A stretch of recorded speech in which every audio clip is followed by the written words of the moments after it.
Myself, John Patrick, and I'm going to speak about my hobbies and interests. Wow, இது எவ்வளோ பெரிய தப்பு தெரியுமா? எப்போவுமே உங்களை கூப்பிட்டு இன்ட்ரடியூஸ் யுவர் செல்ஃப் சொல்லும் பொழுது மை செல்ஃப் அப்படின்ற வார்த்தையை உபயோகப்படுத்தக்கூடாது. அதை பற்றி பார்க்கலாமா? Hi, my name is Suchitra Manikandan and this is Suchi miss channel.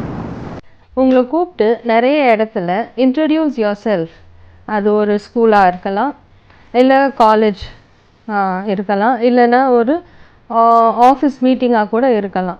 உங்களை கூப்பிட்டு இன்ட்ரடியூஸ் யுவர் செல்ஃப் அப்படின்னா ஃபர்ஸ்ட் அண்ட் ஃபார்மோஸ்ட் எல்லாரும் பண்ணுற தப்பு என்னென்னா மை செல்ஃப் ஐ ஆம் அப்படின்னு ஆரம்பிக்கிறது தான். இது மிகப்பெரிய தப்பு. நீங்கள் உங்கள் ஃப்ரெண்ட்ஸுங்களோட பேசிட்டு வரும்போதோ இல்லை ஒரு நபரை மொத அன்றைக்கி தான் பார்க்குறீங்க அப்படின்னும் போதும் உங்களை பற்றின அறிமுகம் அவங்களுக்கு சொல்லும்போது மை செல்ஃப் அப்படின்னு நீங்கள் ஜென்ரலாக, அதுவே தப்பு தான், பட் அது ஒரு வழக்கம் மாதிரி ஆயிடுச்சு. பண்ணிக்கலாம்.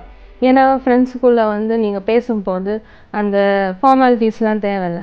But whereas when you present before everyone, அங்கே ஒரு ஃபார்மல் டோன் தேவைப்படுது, அங்கே ஒரு ஃபார்மல் லாங்குவேஜ் தேவைப்படுது.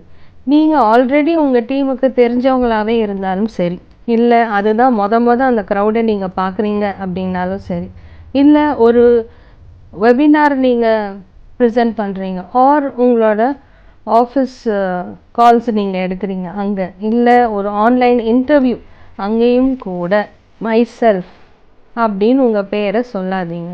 It's very wrong. உதாரணத்துக்கு, I hurt myself, he learnt guitar himself. So ஒரு சப்ஜெக்டும் ஆப்ஜெக்டும் ஒரு சென்டென்ஸில் சேமாக இருந்ததுன்னா அந்த செல்ஃப் போட்டு நம்ம பயன்படுத்தணும். அதர்வைஸ் நம்ம அப்படி பேசக்கூடாது. இன்னும் கிளியராகவே சொல்கிறேன், ஐ ஹர்ட் மை செல்ஃப், என்னை வேறு யாரும் ஹர்ட் பண்ணலை, நானாக தான் ஹர்ட் ஆகிக்கிட்டேன். அதே மாதிரி எனக்கு யாரும் சொல்லி கொடுக்கல, நானே தான் அதை கற்றுக்கிட்டேன்.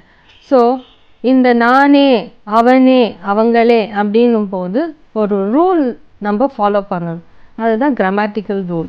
இதை டெக்னிக்கலாக பேசும்போது ரிஃப்ளெக்சிவ் ப்ரோனவுன் இல்லைன்னா எம்பாத்திக் ப்ரோனவுன் அப்படின்னு சொல்லுவாங்க. அதாவது ஒரு சப்ஜெக்ட் ஒரு வேலையை தானாகவே செஞ்சுக்கும் பொழுது அப்போ தான் அந்த செல்ஃப்னு போடணும். ஸோ இங்கே இருக்கிற இந்த டெக்ஸ்ட்டை பாருங்கள். I myself, you yourself, he himself, she herself, we ourselves, they themselves. So உங்களுக்கு இப்போ ஒரு கிளாரிட்டி கிடச்சிருக்கோன்னு நினைக்கிறேன். I hurt myself, she washed her clothes herself, he learnt guitar himself. வேறு யாரும் கற்றுக் கொடுக்கலாம், அவனாக தான் கற்றுக்கிட்டா. அது அப்புறம் they went to school themselves, அவங்கள யாரும் கொண்டு போய் ட்ராப் பண்ணலை, அவங்களா தான் போனாங்க. ஸோ எல்லாமே அந்த சப்ஜெக்ட் சுயமாக செய்யும்போது தான் செல்ஃப் வரும். அந்த இடத்துல நீங்கள் செல்ஃப் இன்ட்ரடக்ஷன் பண்ணும்போது my self I am John Patrick சொல்கிறது மிகப்பெரிய தப்பு. இனிமேல் இதை அவாய்ட் பண்ணிவிடுங்க. ஈவன் உங்கள் ஃப்ரெண்ட்ஸுங்களோட சில் அவுட் பண்ணும்போது கூட திடீர்னு ஒரு நபர் உள்ளே வந்து தன்னை பற்றி இன்ட்ரடியூஸ் பண்ணிக்கிறாருன்னா கூட அப்போவும் இதை நீங்கள் ஸ்டாப் பண்ணிவிடுங்க. ஏன்னா நீங்கள் உங்கள் ஃப்ரெண்ட்ஸுங்களோட பேசுகிற முக்கால்வாசி பாஷையை தான் ப்ரொஃபஷ்னல் டோனாகவும் பயன்படுத்துகிறீங்க. ஸோ எதுக்கு நீங்கள் அக்கஸ்டம் ஆகிருக்கிறீங்களோ, பழகி இருக்கிறீங்களோ, அது அப்படியே ஃபார்மல் லாங்குவேஜில் கொண்டு வரீங்க. இந்த மாதிரி நிறைய சின்ன தப்புங்க உங்களோட செல்ஃப் இன்ட்ரடக்ஷனில் ஒன்றா பார்க்கலாம் வரப்போகிற வீடியோஸில்.